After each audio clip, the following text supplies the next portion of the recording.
Olá, professora, tudo bem? Eu me chamo Denise, sou formada em língua portuguesa já, tenho uma especialização pela própria UF em gramática e dou aula, dava aula, agora estou na coordenação, mas sou professora de ensino médio Fundamental 2. Meu foco sempre foi mais literatura e durante muitos anos eu dei aula de literatura. Por que eu falei de literatura e condorismo primeiro? Porque vocês vão entender agora nesse momento qual é a ligação, a ligação entre o condor e a literatura, principalmente porque eu vou falar de um poeta de descendência africana, descendência africana, não, desculpa, negra, que é o Castro Alves, tá? Então ele vai ser um poeta que na terceira geração do romantismo vai fazer poesias abolicionistas e de grande influência no Brasil, principalmente nesse momento da nossa história em que o Brasil está passando por grandes momentos, influenciados obviamente pela Revolução Francesa e outros movimentos que vêm acontecendo no mundo. Então você tem a Revolução Francesa, logo depois você vai ter a independência americana, e todos esses eventos vão influenciar a nossa literatura, tá?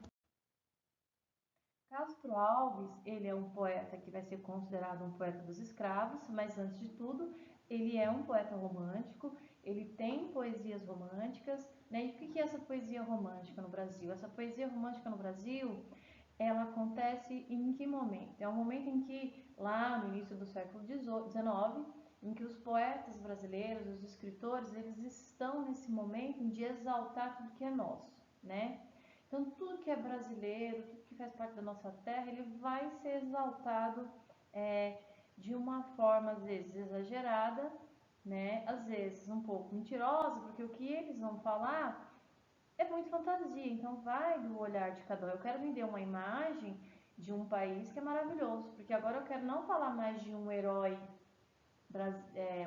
europeu. Eu quero exaltar a minha terra, então vou falar sobre as belezas da minha terra, vou falar sobre o índio, que é o herói brasileiro. Logo depois, aí nós teremos o quê? O Brasil dividido. No Brasil dividido não, a nossa literatura romântica ela vai estar dividida em 3 fases, Então você tem a fase do nacionalismo exagerado, então você vai ter um Gonçalves Dias aí se destacando com o poema Exílio, em que ele está fora do Brasil, está exilado em Portugal, e fala, esse poema Exílio, ele é muito conhecido sobre, porque ele fala dessa saudade, o cara está lá exilado em Portugal e diz que as belezas que lá existiam não eram como as de cá do Brasil, Minhas palmeiras, onde canta o sabiá. Então, esses poemas em que o Brasil é muito exaltado vão ser destaques.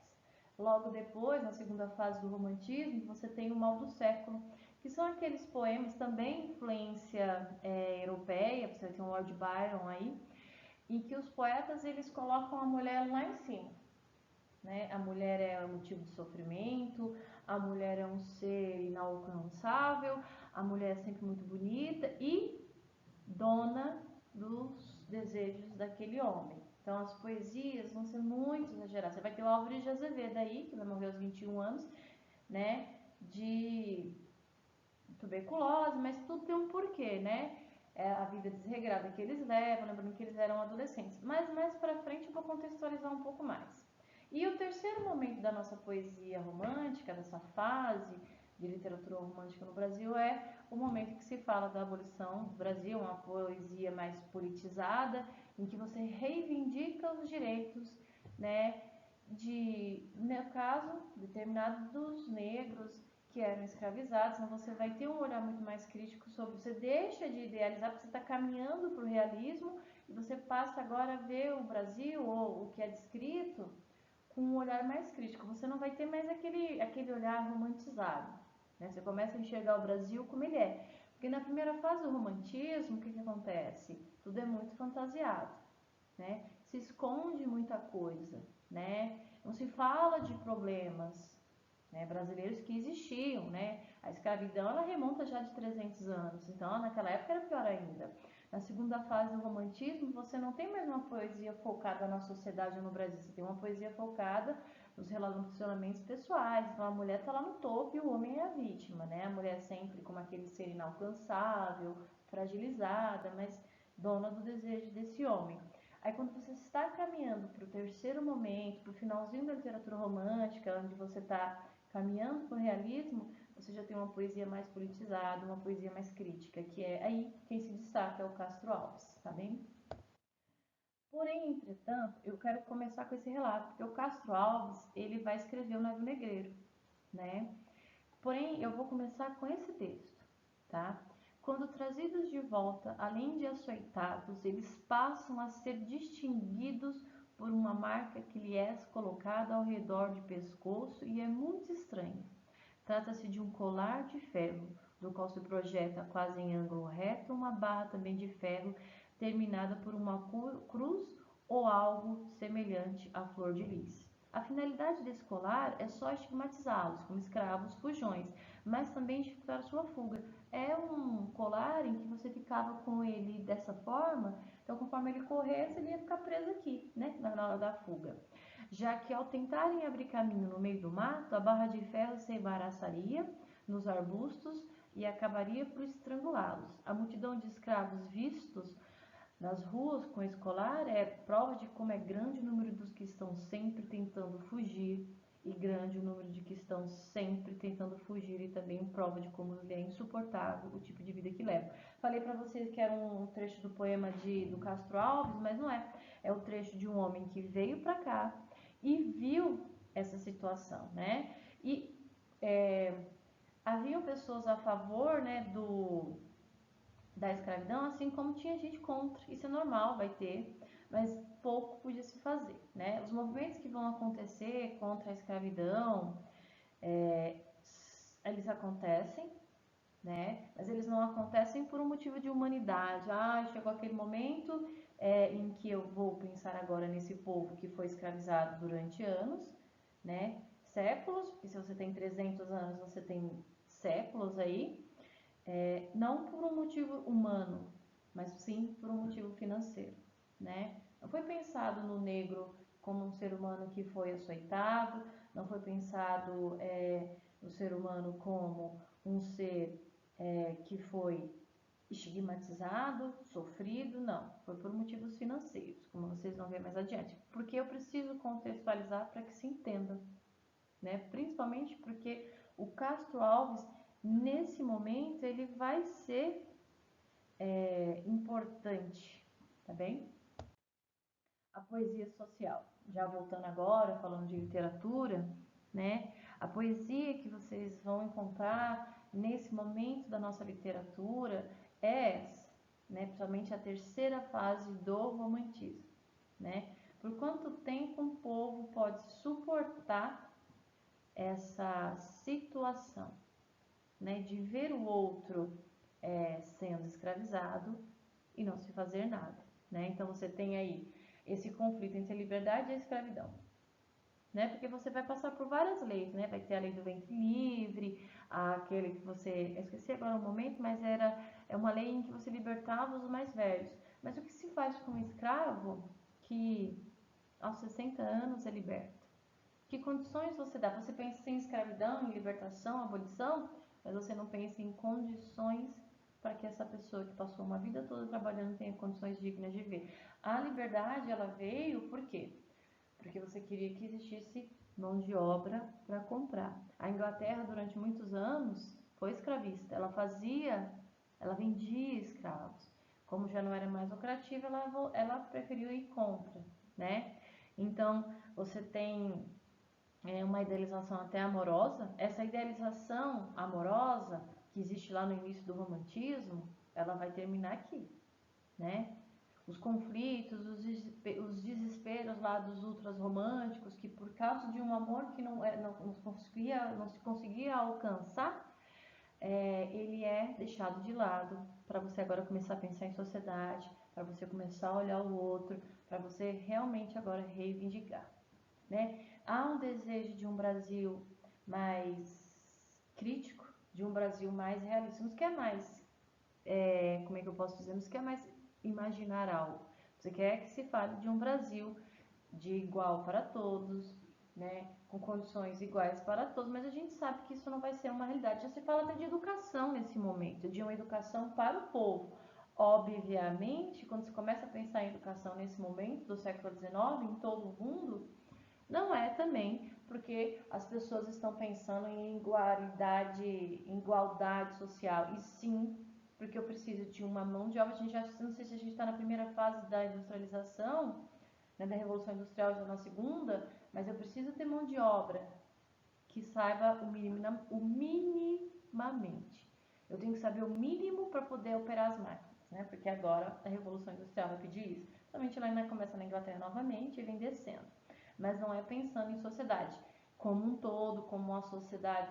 Paulo Freire tem o hábito de dizer que você tem que tirar o oprimido dessa condição, lá no século XX. Aqui, né, quando se pensa em educação já no século XIX para todos, não é nesse sentido. E sim é para ter pelo menos um funcionário, um operário que sabe minimamente. Então, esse desejo, contudo, porém, entretanto, se a gente focar aqui em Brasil, o desejo é que o Brasil seja igual para todos e que todos tenham as mesmas condições. Obviamente, isso não vai ser uma verdade.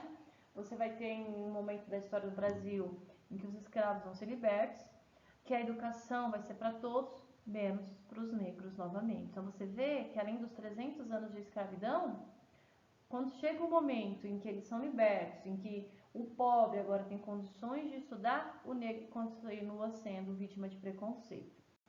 Porém, vamos focar aqui nessa parte do romantismo, do Castro Alves, terceira fase, que é esse repúdio ao sistema escravista, que realmente era absurdo, né? Totalmente desumano. Aí você tem uma nação agora procurando o quê, né? Dom Pedro II é o nosso imperador e as pessoas têm críticas com relação a ele era contra a escravidão, né? O Brasil está numa crise econômica, né? Então você vai ter revoltas em São Paulo, Minas Gerais, Rio Grande do Sul, com a revolta dos farroupilhos. O Brasil ele está num movimento de revolução mesmo. E pode ver que São Paulo e Minas Gerais são os focos. Depois, né, lá no início do século XX, você vai ter a República do Café com Leite, né, que é Minas, a República do Leite, e São Paulo do Café. Isso, claro, você veja que todos esses movimentos eles vão ter influência num futuro próximo, né? Aí, por 10 anos, né, conseguiu-se se abafar esses gritos de revolução, né? Aí, em 1850, como a gente já está perto ali do início da literatura realista, você tem o quê? Uma cultura do café crescendo, você tem um cenário econômico mudando lentamente, né? E com uma classe ainda latifundiária, ou seja, quem detinha o poder, defendendo esse sistema escravista, quando quase todos os continentes já não tem mais esse sistema escravista. O Brasil ele vai ser o último a ir contra a escravidão. Essa maioria silenciosa tem um porquê, né? A escravidão ela não começou da noite para o dia, e sim, nós tínhamos escravos já de guerra, já haviam escravos, né? Eles já eram escravizados lá na própria África, né? As nações, mas eram outros tipos de escravidão, né? Uma escravidão por batalha, uma escravidão por perdas de guerra. Aqui no Brasil não, essa escravidão ela se dá, e assim como em outros continentes, simplesmente porque você não vê o negro como igual. Por você não ver o negro como igual, você vai escravizá-los, né? Então, de 1500 até 1812, você tem uma maioria negra no Brasil. Eles fizeram o Brasil, tanto que Ulisses de Guimarães, se não me engano é Ulisses de Guimarães, ele vai dizer que o Brasil ele é formado por 3 raças: o explorador, o natural e o forte. O explorador é o português, o natural é o índio e o forte é o negro. E para o Ulisses Guimarães, essa mistura de raças ela é linda, né? Então, vejam que aí, só que, claro, obviamente, nesse momento você não vai pensar assim, né? 300 anos de escravidão, em pleno século, início do século XIX, negro é negro. Você tem os movimentos, você tem um Machado de Assis que vai se destacar, você tem um Castro Alves, você tem um Augusto dos Anjos, mas assim, ainda assim eles vão sofrer preconceitos, e não poucos, né? A independência, a cultura do café aumenta a necessidade de mão de obra. Então, vejam, libertar escravos não é porque eu estou pensando nele como ser humano. Eu preciso de mão de obra, eu preciso que o capitalismo se desenvolva. Então, contudo, como o tráfico está proibido, você tem que agora importar escravo. Então, você tem o tráfico negreiro, por isso dos navios negreiros, né?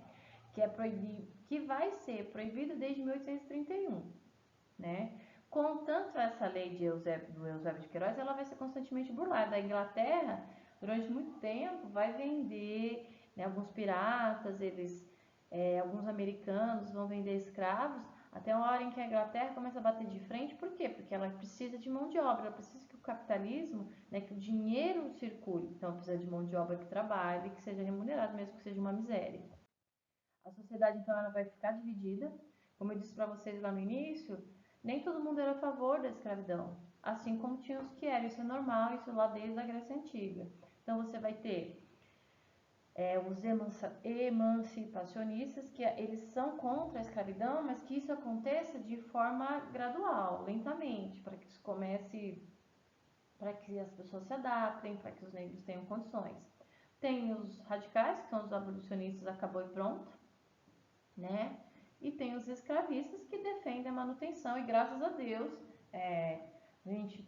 nós tivemos aí pessoas que foram contra, porque senão o Brasil, do jeito que é, o Brasil estaria até hoje dependente dessas pessoas escravistas aí, desse povo que achava que negro não merecia nem estudar. Né? O condoirismo, o que é esse movimento? É um movimento do qual o Castro Alves vai fazer parte. Por que é chamado de condoirismo? Por causa do pássaro mesmo, do condor. No poema do Navio Negreiro, você vai ter essa descrição, né?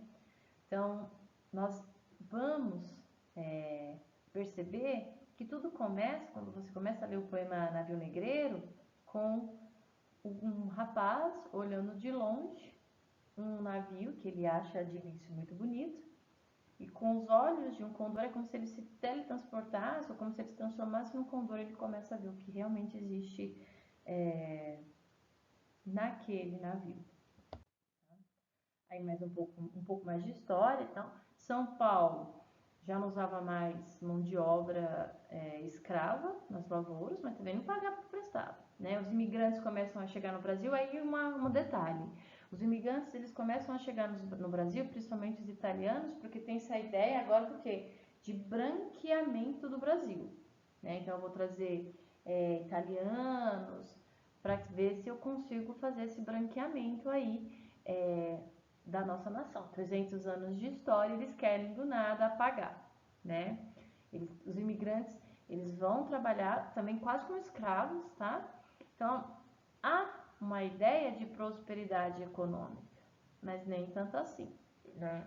Esse branqueamento, ele vai ter uma mancha que existe até hoje, perdura até hoje, e que não tem, teremos aí muitos anos de reparação histórica que deve ser feita mesmo, 300 anos de escravidão, né? A mancha é a escravidão, por isso que eles vão ser contra, né? O que vai fazer com que esses homens, eles sejam contra a escravidão, né? O que vai mover esse povo a de repente reivindicar um país sem escravos, né? Um país onde onde o negro tenha condições iguais, né? Como eu disse para vocês, na França houve a Revolução Francesa, os Estados Unidos já está passando por uma independência, e o que vai inspirar esses escritores, para mim o Castro Alves é o Victor Hugo, né? Que escreveu lá esqueci, gente, Marcellus. Esqueci. Mas ele tem um livro. Esqueci. Bom, professor, esqueci, desculpa. Agora não me vem na cabeça o nome. Mas o Victor Hugo vai inspirar. Mais pra frente, se eu lembrar, eu falo pra vocês. É que realmente eu esqueci, né? E esses escritores, o Castro Alves, o Souza Andrade e o Pedro Luiz, vão escrever poemas e textos falando sobre escravidão, contra a escravidão, combatendo esses momentos aí, né? Qual é o projeto literário desse pessoal, né? Dessa terceira fase do romantismo, né? Que é essa poesia mais crítica, é a libertação dos escravos, é denunciar as injustiças sociais, né? É defender o jovem. Os condoeiros, eles são muito ativos e participativos, então eles vão estar lá reivindicando mesmo, fazer poesia de crítica, poesia de debate, né? A literatura deles é muito mais engajada, né? Tem um contexto social, você não esconde mais as mazelas do Brasil, muito pelo contrário, você põe elas à vista, né? O poeta, ele é um orador que é crítico demais, ele vai atrás, ele vai reivindicar o que ele acredita, né? E os poemas, eles conclamam, eles chamam as pessoas para essa reflexão, às vezes muito dura, às vezes muito difícil de você aceitar, né? Essa oratória emocionada, ela vai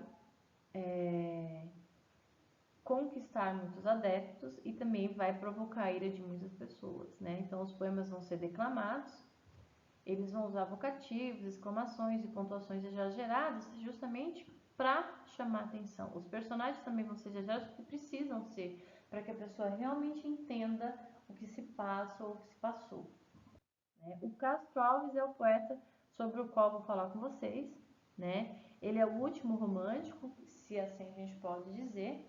Ele tem poesia romântica, ele tem algumas poesias voltadas para essa coisa da mulher como sendo musa inspiradora, o Brasil, mas a poesia dele vai ter uma pegada muito mais crítica e contra a escravidão do que qualquer outra, tá?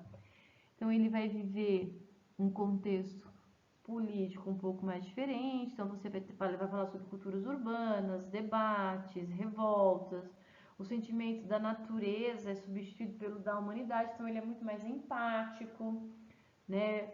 O coração ele vai ser deixado de lado e a razão vai tomar conta, porque no romantismo lá, quando a gente fala na metade, na segunda fase do romantismo, o coração é o foco.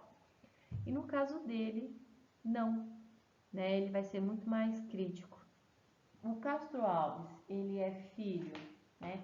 Vou falar um pouco dele, porque ele nasceu no dia 14 de março de 1847, na zona rural da freguesia do Curralinho, na Vila da Nossa Senhora, do Rosário de Cachoeira, lá na Bahia, né?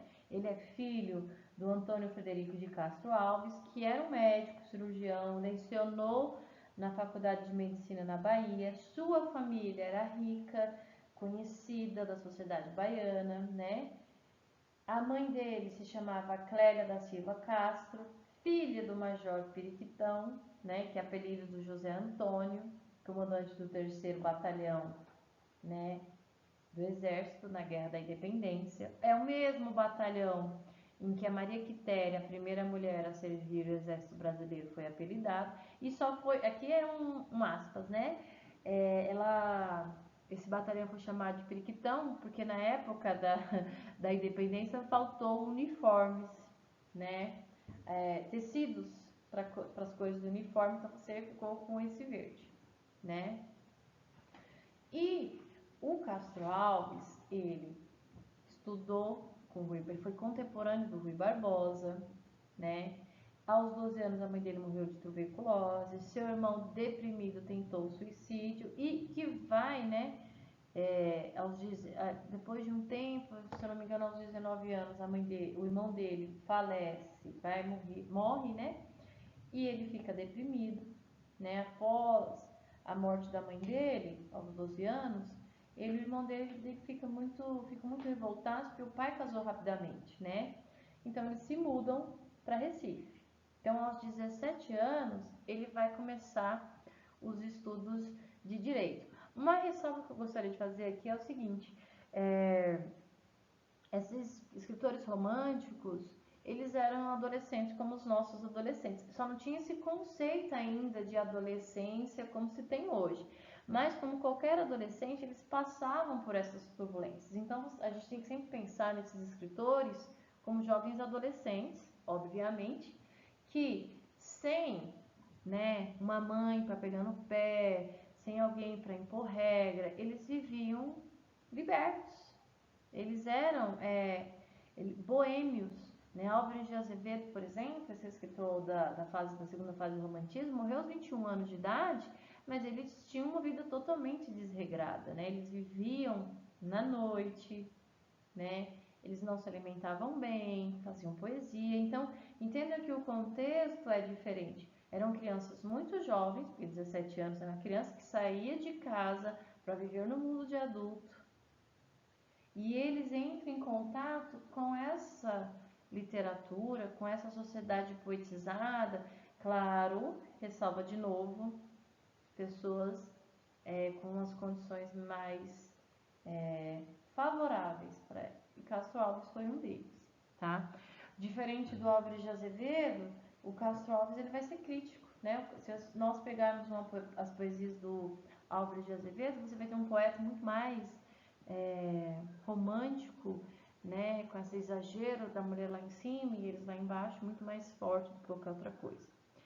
O Castro Alves não, a poesia dele é crítica, ele é um poeta que vai debater, passa assim por várias frustrações que ajudam ele a ter essa caracterização de poeta romântico, né? Ele tem essas fases do romantismo, mas aqui vai pesar mesmo, aqui vai fazer diferença é a poesia crítica, é a poesia contra a escravidão. Então eu gostaria de ler aqui um trecho para vocês do Navio Negreiro, que é um poema que me impacta, né? E eu vou explicando para vocês o porquê que o Castro Alves precisa ser trabalhado em sala de aula, né? Aí eu vou ler um trecho. Navio Negreiro. Era um sonho dantesco, o tombadilho, que das luzes a vermelho brilho, em sangue a se banhar. Tinir de ferros, estalar de açoite, legiões de homens negros como a noite, horrendos a dançar. Negras mulheres suspendendo as tetas, magras crianças cujas bocas pretas rega o sangue das mães. Outras moças, as nuas e espantadas, no turbilhão de espectros arrastadas em ânsia e mágoa vãs. E ri-se a orquestra irônica, estridente, e da ronda fantástica serpente faz doudas espirais. Se o velho arqueja, se no chão resvala, ouvem seus gritos, os chicotes estala, e voam mais e mais. Presa nos elos de uma só cadeia, a multidão faminta cambaleia e chora e dança ali. Um de raiva delira, outro enlouquece, outro que de martírios embrutece, cantando geme e ri. Então vejam, aqui quando ele fala que era um sonho dantesco, é só lembrar do Inferno de Dante. É a referência que se faz, já começa por aí, né? Então aqui, esse poema ele começa da seguinte forma. Existe um jovem, ele está, não lembro se Bahia, ele está longe desse navio. De longe ele avista esse navio, né? Só que de longe tudo é lindo. Né? Então, é como se o olhar dele fosse emprestado para um condor, como se houvesse essa troca de repente, ele vai usar os olhos do condor para ver realmente se existe essa beleza. E de longe é muito lindo, e conforme vai se aproximando, ele vai percebendo que não tem nada de bonito, que aquele lugar ali é um inferno, né? E eles estão sendo ali, né, chicoteados, maltratados. Tem outro que eu acho que é lindo também, que faz parte também do Navio Negreiro, né? E que faz com que a gente pense a respeito, né? Só antes de só encontrar aqui um trecho que eu gostaria muito de ler.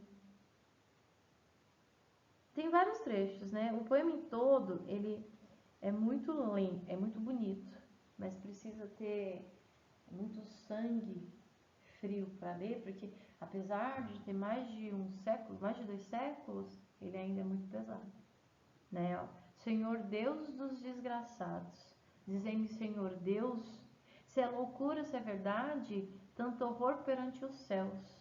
Ó mar, por que não apagas com a esponja de tuas vagas do teu manto este borrão? Astros, noites, tempestades, rolai das imensidades, varrei os mares, tufão. Quem são esses desgraçados que não encontram em vós mais que o rir calmo da turba que excita a fúria do algoz? Quem são? Se a estrela se cala, se a vaga presa resvala, como um cúmplice fugaz perante a noite confusa, dize tu, severa musa, musa libérrima audaz, são os filhos do deserto, onde a terra expôs a luz, onde voa em campo aberto a tribo dos homens nus. São os guerreiros ousados que com os tigres mosqueados combatem na solidão. Homens simples, fortes, bravos, hoje míseros escravos, sem ar, sem luz, sem razão. São mulheres desgraçadas, como Agaro foi também, que sedentas alquebradas, de longe, bem longe, vem trazendo como tíbios passos, filhos de algemas nos braços, na alma lágrimas e fel, como Agar sofrendo tanto, que nem o leite pranto tem que dar para Ismael. Aqui tem um outro, como é que se fala? Aqui, nesse trecho, ele está fazendo o quê? Descrevendo que lá, quando eles estavam livres no continente deles, eles eram fortes, guerreiros, rainhas, reis, mulheres bonitas, homens fortes. Só que no meio desse inferno em que eles estão, eles começam a enlouquecer. E o poema dele, apesar de ser um poema muito duro, é isso que ele mostra. Precisa se mostrar isso para que as pessoas entendam o quanto é absurdo o que se fez e o que se fazia com essas pessoas, né? Tem outro trecho que eu acho muito lindo, né? É o fragmento da parte 5. Ontem Serra Leoa, a guerra, a caça ao leão. Sono dormido à toa sob as tendas da amplidão. Então, eles eram os livres, soltos, né? Hoje o porão negro, fundo, infecto, apertado, imundo, tendo a peste por jaguar e o sono sempre cortado pelo arranco de um finado e o baque de um corpo no mar, né? Quando antes eles dormiam sobre um céu estrelado e livres, hoje eles dormem acorrentados, amontoados, né? E quando houve um baque, provavelmente um negro que morreu e que foi jogado ao mar, né? Ontem, plena liberdade, vontade por poder. Hoje, cúmulo da maldade, nem são livres para morrer. Prende-os a mesma corrente, ferra, lúgubre serpente, nas roscas da escravidão, e assim zombando da morte, dança lúgubre corte ao som do açoite e risão. Então percebam que aqui nesse poema ele mostra o que foi e o que é. Porque esses homens eles eram libertos, eles eram reis, eles eram rainhas, eles eram escravos, sim, mas escravos de guerra, né? Que também foram vendidos por negros, donos de tribo, mas o intuito, né, dos brancos ao saírem dos países deles, a irem buscar esses negros, era simplesmente trazer a escravidão para cá, escravizá-los, né? Não vê-los como humanos, não vê-los como pessoas que mereciam respeito e um olhar mais empático, né? Eu quando leio os poemas do Castro Alves, eu fico muito impactada e gosto de trabalhar com meus alunos porque eles precisam entender que precisa-se de uma reparação histórica e que ela não pode ser pouca, ela tem que ser muita, né? Ela não é uma coisa que você resolve, né, dando cota.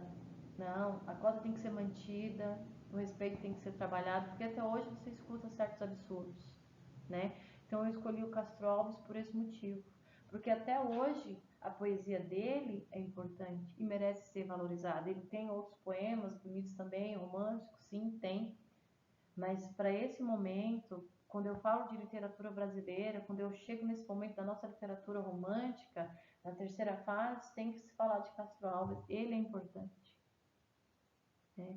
Porque tinha esse movimento abolicionista, houve esse clamor pela libertação dos escravos, mas existem ressalvas dentro dele mesmo, né? Por que de repente se parou de vender escravos? Por que se de repente decidiu proibir o tráfico de negros? Será que foi porque você estava pensando em seres humanos ou porque você estava pensando em mais uma maneira de se ganhar dinheiro, né? Então, para mim, o Castro Alves é um autor importante. Dá sim para se trabalhar com as crianças de ensino Fundamental 1 e em educação infantil. Na educação infantil, eu acredito que nós podemos trabalhar com os poemas mais românticos, né? Tem um poema de laço dele lá, Laço de Fita, muito bonito. Mas já para o Fundamental 1, pro fundo, nós já podemos, porque eu acredito que a criança ela precisa ser crítica. Nós precisamos ensinar os nossos alunos a ser críticos e já desde pequeno, mas aquela crítica com racionalidade, uma crítica que você vai direcionando, fazer com que eles sejam pensantes. Paulo Freire mesmo diz que nós temos que tornar nossos alunos críticos. Então é desde pequeno, é olhar a sociedade, as injustiças que existem nela e querer mudar. Né? Não tem como a gente conceber que hoje você tenha pessoas chamando o negro de macaco, né? Que se jogue banana por um Richarlison como se jogou uma vez num jogo, ou como um rapaz que foi praticamente insultado no prédio onde morava por uma mãe e por um filho, que se consideravam superiores. Então, é preciso que a sociedade mude esse olhar, né? Começou lá no século XIX, começou com atraso? Sim, começou com atraso, mas pelo menos começou, né? E se nós temos poetas que já naquela época reivindicavam esses direitos, que nós continuemos a usá-los, que nós continuemos a usar a poesia e qualquer outro meio para falar, né, dessa situação. Não dá para aceitar um discurso em que você diga que todos são iguais, não é necessidade da cota, coisa que eu ouvi recentemente. Não, assim há que se fazer uma reparação histórica, né? Só pegar esse poema e ler ele parte por parte. Não tem quem não se emocione lendo esse poema, por isso que para mim o Castro Alves ele é importante. Com as crianças de Fundi 1, como nós temos que trabalhar essa parte da escravidão, é claro que esse impacto ele precisa ser visto aos pouquinhos. Então a gente pode trabalhar um trecho de poesia, né? Você lê o poema e uma outra parte. Ensiná-los a ver o outro como igual, né? Então é isso, professor. Eu espero que eu possa ter ajudado as pessoas a conhecerem um pouco mais do Castro Alves e a ter vontade de lê-lo, né? Até mais, muito obrigada.